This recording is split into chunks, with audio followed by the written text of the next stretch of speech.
എൻ്റെ താലി കഥാ അവതരണം തുമ്പി. ഈ സ്റ്റോറി ഇഷ്ടമാവുന്നുണ്ടെങ്കിൽ ആദ്യം തന്നെ ഒന്ന് ലൈക്ക് ചെയ്യുക, കമൻറ്റ് ചെയ്യാനും സബ്സ്ക്രൈബ് ചെയ്യാനും മറക്കല്ലേ. സ്റ്റോറിയിലേക്ക് പോകാം. ആദിയുടെ നെഞ്ചിലെ ചൂടേറ്റ് അവൻ്റെ സംരക്ഷണയിൽ ആ കൊട്ടാരത്തിൽ ഇരിക്കുമ്പോഴും രേണുവിൻ്റെ ഉള്ളിൽ പഴയൊരു മുറിവ് നീറുന്നുണ്ടായിരുന്നു. ആദി തന്നെ ഇത്രമേൽ പ്രണയിച്ചിരുന്നു എന്ന് സത്യമറിഞ്ഞപ്പോൾ കഴിഞ്ഞുപോയ കാലത്തെ തൻ്റെ വിധിയോർത്ത് അവൾക്ക് കരച്ചിലടക്കാനായില്ല. അന്ന് അച്ചുമോൻ ജനിച്ച് 12-ാം ദിവസം. ആ ഓർമ്മകൾ ഇന്നും ഒരു പേടി സ്വപ്നം പോലെ അവളുടെ ഉള്ളിലുണ്ട്. പ്രസവം കഴിഞ്ഞ് 12 ദിവസം മാത്രം. സ്റ്റിച്ചിട്ട മുറിവുകൾ ഉണങ്ങിയിട്ട് പോലുമില്ലായിരുന്നു. അപ്പോൾ സുധി മദ്യലഹരിയിൽ അവളുടെ അടുത്തേക്ക് വന്നു. പ്രസവിച്ചു കിടന്ന അവളുടെ അടുത്തേക്ക് മദ്യലഹരിയിൽ സുധി എത്തിയപ്പോൾ രേണു ആകപ്പാടെ ഭയന്നു വിറച്ചു. അവൾക്ക് എന്തു ചെയ്യണമെന്ന് അറിയില്ലായിരുന്നു. ലക്ഷ്മിയമ്മയാണെങ്കിൽ കുഞ്ഞിൻ്റെയും അവളുടെയും തുണി അലക്കാൻ പോയതാണ്. ഈ സമയം കുഞ്ഞിന് അവൾ മുലപ്പാൽ കൊടുക്കുകയായിരുന്നു. ഇത് കണ്ട സുധി മോശമായ രീതിയിൽ അവളെ നോക്കുകയും അശ്ലീല ചുവയോടെ അവളോട് പെരുമാറുകയും ചെയ്തു. സുധിയേട്ടാ, വേണ്ട, എനിക്ക് വേദനിക്കും. ഡോക്ടർ പറഞ്ഞത് കുറച്ച് മാസങ്ങൾ റെസ്റ്റ് വേണമെന്നാ. അതുമാത്രമല്ല, മാസങ്ങളോളം ശ്രദ്ധിക്കണമെന്ന് പറഞ്ഞിട്ടുണ്ട്.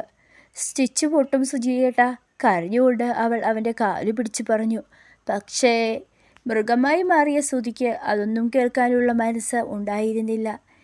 എൻ്റെ ആഗ്രഹം തീർക്കാൻ നീ ഇത് സഹിച്ചേ പറ്റൂടി എന്നും പറഞ്ഞ് അവൻ അവളിലേക്ക് വന്നു. ശേഷം അവൻ അവളുടെ വായ പൊത്തിപ്പിടിച്ചു. വേദന കൊണ്ട് പുളഞ്ഞ രേണുവിനെ അവൻ ക്രൂരമായി കീഴ്പ്പെടുത്തി. അന്ന് കാലിനിടയിലെ സ്റ്റിച്ച് പൊട്ടി ചോരയൊലിച്ചു. കുഞ്ഞിൻ്റെയും രേണുവിൻ്റെയും തുണി അലക്കുകയായിരുന്ന ലക്ഷ്മിയമ്മ രേണുവിൻ്റെ വേദന കണ്ടുള്ള കരച്ചിൽ കേട്ടാണ് ഓടി വന്നത്. ലക്ഷ്മിയമ്മ വന്നപ്പോൾ കണ്ട കാഴ്ച ഭീകരമായിരുന്നു. നഗ്നയായി ചോരയിൽ കുളിച്ചു കിടക്കുന്ന രേണുവിനെയാണ് അവർ കണ്ടത്. പെട്ടെന്നവർക്ക് എന്തു ചെയ്യണമെന്ന് അറിയില്ലായിരുന്നു. ആകപ്പാടെ വെപ്രാളമായി. പെട്ടെന്നവർ സുധിയുടെ ചെവിക്കല്ല് തീർത്തു കൊടുത്തു ഒരെണ്ണം. എന്നിട്ട് ഇറങ്ങടാ എൻ്റെ വീട്ടിൽ നിന്നും വന്ന് പറഞ്ഞ് അവനെ അവിടെ നിന്നും ഇറക്കി വിട്ടു. ശേഷം അവർ പെട്ടെന്ന് ഒരു വണ്ടി വിളിച്ച് ഹോസ്പിറ്റലിലെത്തി. മറ്റുള്ളവരുടെ കളിയാക്കിച്ചിരികൾ, കുറ്റപ്പെടുത്തലുകൾ, പരിഹാസങ്ങൾ ഇതൊക്കെ കേൾക്കുകയല്ലാതെ അവർക്ക് മറ്റൊരു നിവൃത്തിയും ഇല്ലായിരുന്നു.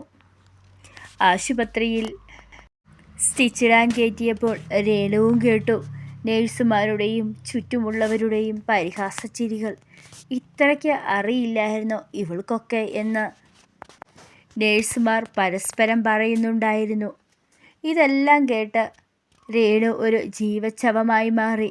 സ്വന്തം ഭർത്താവിൻ്റെ ക്രൂരത പുറത്തു പറയാൻ വയ്യാതെ ലേബർ റൂമിലെ ആ തണുത്ത തറയിൽ തകർന്നിരുന്ന ആ പഴയ രേണുവിനെ അവൾ ഓർക്കുകയായിരുന്നു.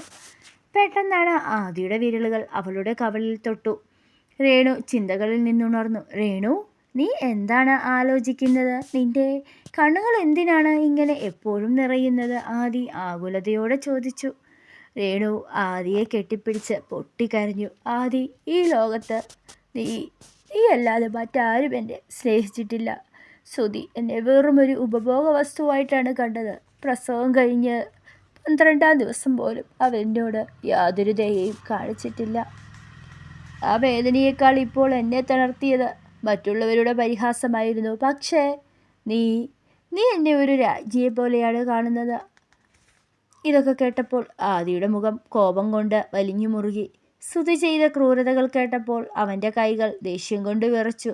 രേണു, ആ പാപിയോട് ഞാൻ ക്ഷമിക്കില്ല, ഒരിക്കലും ക്ഷമിക്കില്ല. നിന്റെ കണ്ണിൽ നിന്ന് വീണ ഓരോ തുള്ളി കണ്ണുനീരിനും അവൻ മറുപടി പറയേണ്ടി വരും. സുധി ഇപ്പോൾ ജയിലിൽ നിന്ന് പുറത്തിറങ്ങാനുള്ള ശ്രമത്തിലാണ്. വിശ്വനാഥൻ്റെ സഹായത്തോടെ അവൻ പുതിയൊരു തന്ത്രം മെനഞ്ഞു കഴിഞ്ഞു.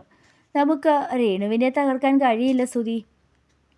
പക്ഷേ ആദിയെ തകർക്കാൻ ഒരേ ഒരു വഴിയേ ഉള്ളൂ. ആ കുഞ്ഞ് അച്ചുമോൻ. അവൻ ആദിയുടെ ജീവനാണ് ഇപ്പോൾ. അവനെ നമുക്ക് മാറ്റണം. വിശ്വനാഥൻ്റെ വാക്കുകൾ കേട്ട് ശ്രുതി ചിരിച്ചു. അതേസമയം ആദിയുടെ വീട്ടിലെ CCTV ദൃശ്യങ്ങൾ പരിശോധിക്കുകയായിരുന്നു അവൻ്റെ സെക്രട്ടറി. സാർ, ഒരു കറുത്ത കാർ കഴിഞ്ഞ 2 ദിവസമായി ഈ വീടിന് ചുറ്റും കറങ്ങുന്നുണ്ട്. ശ്രുതിയുടെ ആളുകളാണെന്ന് തോന്നുന്നു. പെട്ടെന്ന് ആടി ചാടി എണീറ്റു. അവൻ വരട്ടെ. ഇത്തവണ അവൻ വരുന്നത് അവൻ്റെ തന്നെ അന്ത്യത്തിലേക്കായിരിക്കും. രേണുവിനെ നോക്കി ആദി ഉറപ്പിച്ചു പറഞ്ഞു. ഇനി നിന്റെ ജീവിതത്തിൽ ഇരുട്ടില്ല രേണു. അതും പറഞ്ഞ് ശ്രുതി അവളുടെ കഴുത്തിൽ താലി കെട്ടിക്കൊടുക്കുകയാണ്. ഈ താലി ഇത് നിന്റെ കഴുത്തിൽ വീണത് നിന്നെ എന്നും കാത്തു രക്ഷിക്കാനാണ്. ഈ ആദിയുടെ കൈകളിൽ നീ എന്നും സുരക്ഷിതയായിരിക്കും. തുടരും. ഈ സ്റ്റോറി ഇഷ്ടമാവുന്നുണ്ടെങ്കിൽ ലൈക്ക് ചെയ്യാനും കമൻറ്റ് ചെയ്യാനും അതോടൊപ്പം തന്നെ ഒന്ന് സബ്സ്ക്രൈബ് ചെയ്യാനും മറക്കല്ലേ.